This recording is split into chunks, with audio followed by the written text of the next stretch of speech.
Welcome back to Awake guys, I'm Emma. Today I am stuffing £170 for July week 3 into my cash expense and sink and funds folders, and I'll also be reviewing July week 2 spending, which included my trip to London. Find out how that went and if I managed to stay within budget. First I'll count my cash for this week. So in tens we have £10, and then in 20s, 20, 40, 60, 80, 1, 20, 40, 60. So a total of, as I said, £170. I'll start with cash expenses as ever and groceries. So despite being away for 4 days and 3 nights, I spent £70 of my £80 budget at Asda just before I went away. I didn't really buy any groceries for the days I was at home. Some of my budget went on things I needed for my London trip, like sun lotion, some toiletries, some drinks and snacks for travelling and for in the hotel room. Some money went on food for my brother, who stayed over to look after Benny and Luna, and £5 went towards what I had left in this month's clothing budget to buy some of Bella's school uniform for September. On my way home from London, I did spend the £10 that I had remaining in Aldi on things like fruit, veg and bread. This week I am stuffing £80 again, and I'm not too sure where I'll be shopping, but I have mentioned in a couple of videos recently that I plan on trying to save some of this. I've managed on much less before, and although it's been great to have a healthy budget like this every week since I began cash stuffing and managing my finances better, it doesn't mean I have to spend it all. Lydia's staying with her dad for a couple of weeks, so it's just me and Bella to buy for. £80 will be plenty. I'm going to put it all in, but as I say, try to save some of it for elsewhere.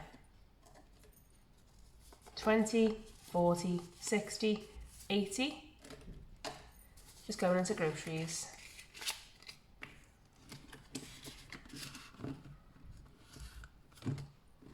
Herbalife, I spent £120 on Herbalife products last week, on more protein drink mix and meal replacements.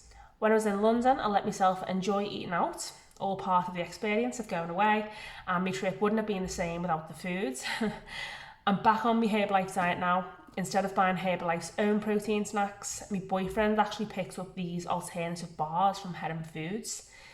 These were 2 boxes of 5 for £1.50, so a 15p each protein bar. These are so much cheaper than most. They're short dated, but they won't last long. I'll get through them quite quickly.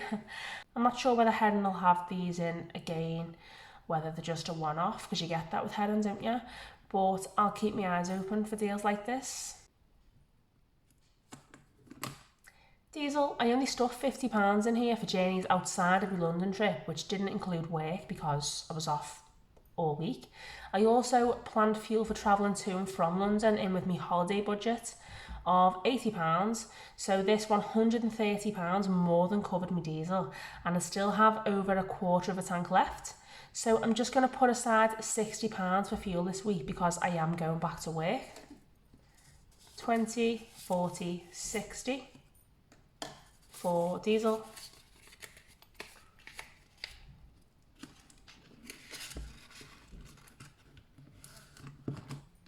Eating out, I budgeted nothing. The only eating out for this month was done in London from my holiday budget. I'll be talking more about this soon.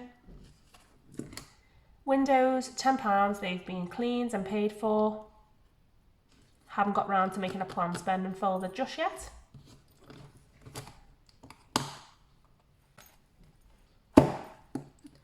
Sink and funds, of course. You know the script now. Days out, I put £60 in here. I spent £20 in week 1.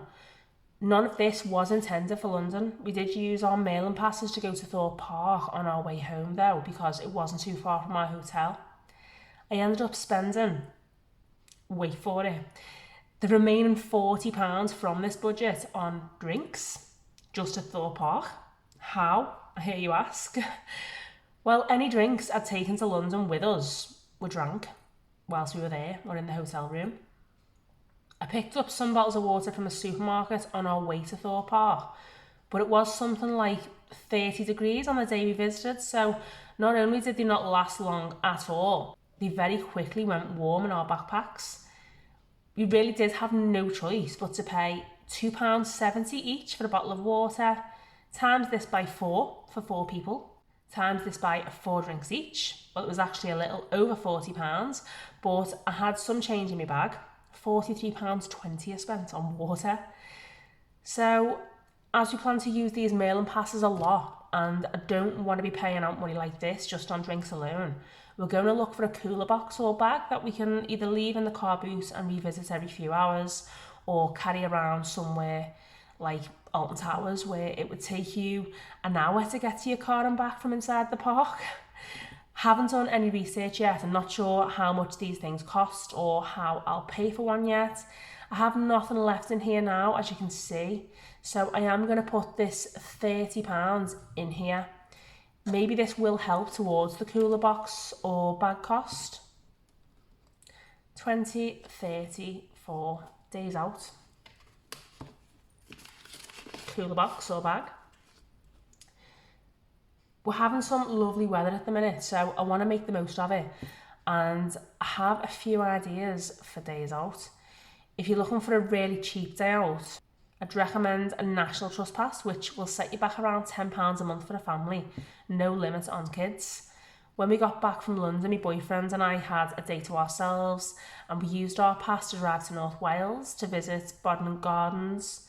It's a historic Grade 1 listed garden, home to botanical collections from all over the world. You can explore 8 miles of pathways around the gardens and 3 meadows. There was plenty of shade from the sun on what was one of the hottest days Wales had ever seen. Plenty of benches for resting and to sit back on and appreciate the amazing views from every angle. For anyone with a budget for it, there were several cafes and drink stops and a gorgeous garden centre selling plants grown within the gardens and unique homewares from local small businesses. I didn't buy anything, but next time I go, I will take some spending money for a couple of easy care houseplants I had my eye on. After the hustle and bustle, general busyness of London, this was a much needed contrast and break. It was just so peaceful and calm and relaxing. At times, we felt as if we had the gardens to ourselves. Although I do love visiting local free parks and gardens, the National Trust sites just offer you less crowds, groups of teenagers, you know what I mean, and obviously they're immaculately kept. The only money I spent at the gardens was £2.20 on bottles of water, again, on my way out of the gift shop. My boyfriend bought some water whilst we were walking around, and I did take some frozen bottles out with us. I'm definitely going to look for a cooler box though with this £30. Gifts. Bella finishes year 5 in a few days, so this means she has just year 6 to go. Her last year in primary school from September. I used £10 of my £20 budget to buy a class teacher a thank you gift. I then gave the remaining £10 to my brother along with some other money to help him out with the fuel cost involved in driving to and from my house for 4 days when he stayed over to take care of Benny and Luna. I'll talk a bit more about this in just a minute or two. Health. The £50 I stuffed is still here, guys. This has got to be a record. I normally have to part with me health money or choose to spend it on something entirely different. So yeah, I'm quite happy about this still being here. Clothing, I had £17 left in here, so I headed to Asda and I picked up some school skirts for £11, a pack of 2, and some school shirts for £11, 2 packs of 2. So in total, £22 has been spent on uniforms so far. The additional £5 for this came from my grocery budget, as I mentioned earlier.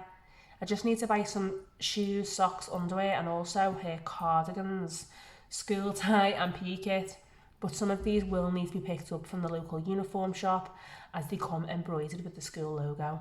I'm not sure how much these will cost, but I won't find out until I go there next month when I get paid. I'm just pleased I've made a start on uniform. Benny and Luna, my puppies, I never budgeted anything for Benny and Luna this month. Holidays, I stuffed £200 in here for food and diesel this month. It was my last contribution towards our £1,000 thereabouts trip to London, which me and my boyfriend were paying half each for. But how much did it cost? Well, a few weeks ago I broke down my budget for you in another video, so I'll share how my actual spend compared. Travel by car, so fuel, £80 was budgeted, and this was pretty much spot on. I already had a bit of fuel in the car before we set off, but then I put this in and still had a bit left when I got home, as I said earlier. Hotel parking, £36, £12 a night. I knew about this cost before I left, as it was mentioned on the hotel's website. I had to use my card to pay for this, so this was one of the reasons I made sure I put some cash back into my bank account before I went away. Accommodation, my hotel, £194.50. This was for 3 nights, just outside the city because it was 3 times the price closer to the centre. Then there was more expensive parking and in some cases a £15 per day congestion charge if you stayed in the centre. So I thought this place would be ideal. It was supposed to be a 20-minute journey into the city from the hotel. However, this would have been the case if we were driving in or using taxis. On public transport, it took us slightly longer. We stayed in a lovely place called Chiswick. To get into the city, we had to take a 20-minute walk along the Thames, which was lovely, or get a bus to Hammersmith. Either way, both took about 20 minutes. And then we had to get a train to Westminster, which took about 20 minutes, but dropped us off pretty central to the attractions we wanted to visit. Although our travelling in and out of the city took a bit longer than expected, it was all part of the experience and we all enjoyed it. The trains were frequent and on time.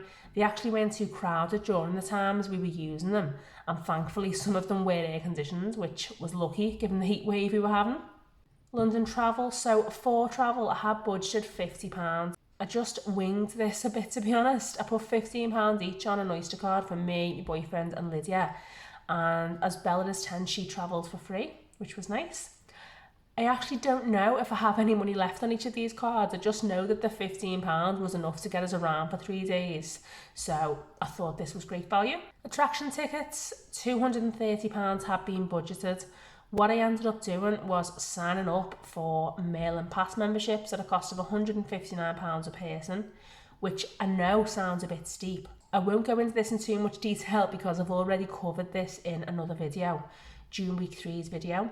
But basically, to afford that £159 per person, I paid £39 per person up front, plus that, so £200, and will now be paying £10 a month per person for the next 12 months. This has already given us a day out at Alton Towers during June, and in London, visits to the London Eye,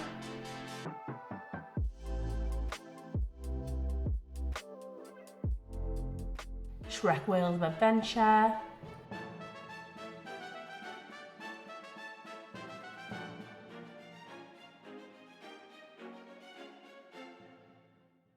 the Sea Life Centre,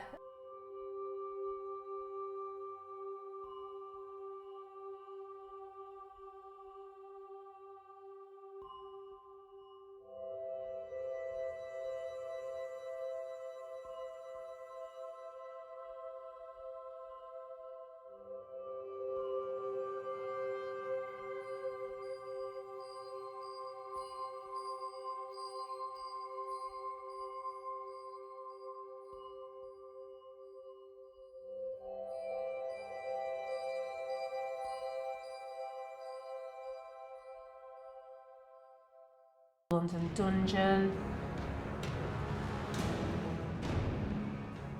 and it gave us a 50% discount on the London Eye River Cruise. So instead of this costing us £50, it cost just £25.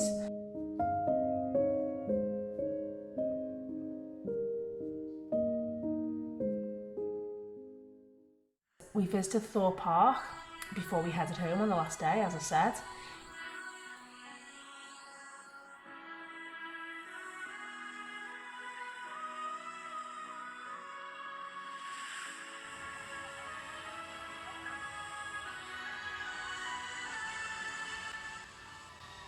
Meaning In total, I've paid out £225 for attractions.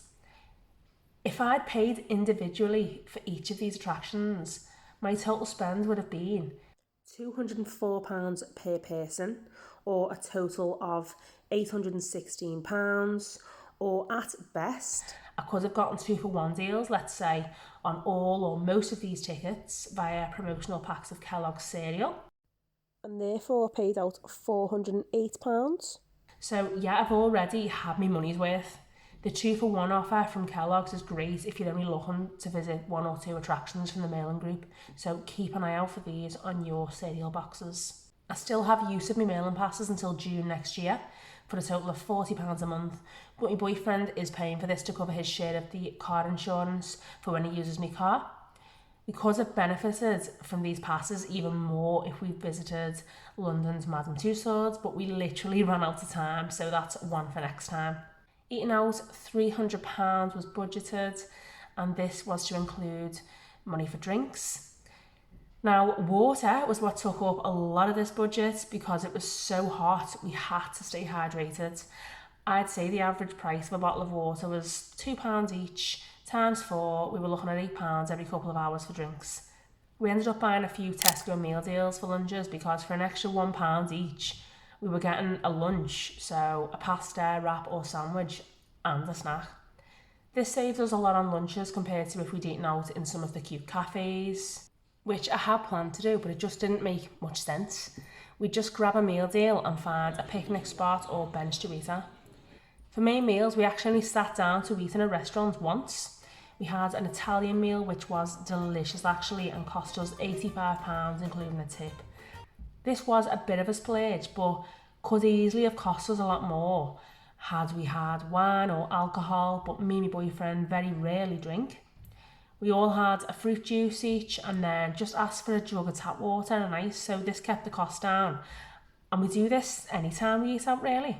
In fact, most of the time I only drink tap water when I eat out, I don't even get a fruit juice. For our other evening meals, we had street food like corn dogs, noodle pots, chicken kebabs, and in between we had cookies, ice creams, iced coffees, just food on the go. On our way to Thorpe Park on the last day, we called to Greg's for a breakfast and bought sandwiches and sausage rolls. We spent around £20 in there, so for breakfast and lunch this wasn't too bad at all, and it saved us quite a bit of money compared to if we'd eaten in the park. Our total food and drink spend, including food from the service stations, so we had a KFC on the way there and a McDonald's on the way back. Junk food galore. It's a good job we exercised a lot while we were there. So the total spend was £320, as well as the £40 I spent on drinks from me eating out budget whilst I was at Thorpe Park. Over half of my food and drinks budget was spent on drinks. I thought £300 would have been plenty. Maybe it would have been if we hadn't have been so hot. We didn't have to buy so many drinks, but I can't imagine how much it would have cost if we'd dined formally every day. Double most probably. I think although the heat caused us to drink more, it meant we wanted to eat less. Eating big meals during the heat makes walking around even harder, and it was tough going. We actually walked over 35,000 steps each day. So yeah, I do reckon we burnt off all the junk food calories. Spending money. The only random spending we did was in the M&M shop. The girls wanted to go and they filled up a tub with their own pick and mix of M&Ms. Now, although they like them, I don't think they were too fussed about eating the M&Ms.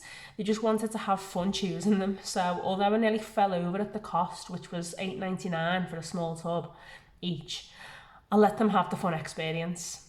The girls also wanted to visit London's Primark. Yes, Primark of all the places to visit in London.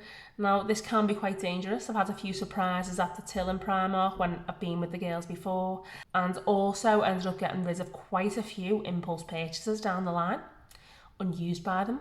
So I said, okay, we'll visit, but you're getting £15 each, no more. There was nothing they needed. Bella got a skirt and a little top. Lydia got bits like a lip gloss, little t-shirt and a bag. And yeah, they stuck to their budgets. We had a look around the market in Covent Garden. There were some beautiful handmade gifts, including jewellery and homewares. I picked up this evil eye hanger ornament at a cost of £15. Now, as a minimalist, I don't often buy decorative pieces unless they're multifunctional. However, I was just drawn to the stall selling these. I got chatting to the stall owners about what goes into making them, and I had wanted a bit of colour to add to my hallway. The belief too is that the evil eye helps ward off bad energies from entering your home if hung in the hallway, so I'm all for giving that a go. I don't buy souvenirs or gifts when I'm away. Shopping wasn't the main focus of the trip, and so our total spend on, I suppose, miscellaneous items was £65.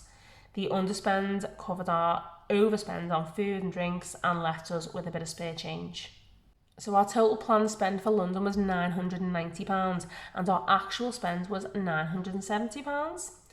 The difference of around £20 has just been left in the bank. I think for 4 people, for 4 days and 3 nights, given the number of different attractions we visited, that the girls got to do a bit of shopping, that we didn't feel restricted, like we had everything we needed and wanted, this was really good going. What saved us money overall was staying outside of the city, using public transport to get about, using the mail-in passes to cover our attraction tickets, buying meal deals from Tesco for lunches, not sitting down for formal evening meals every night, and putting a limit on the girls spending money for shopping. Having a budget and sticking to it meant that there was no guilt whilst we were there. In the past, I'd take credit cards away with me and I wouldn't think twice about funding a shopping spree on them or paying for extravagant meals. I was on holiday and I deserved it. This is what I'd tell myself.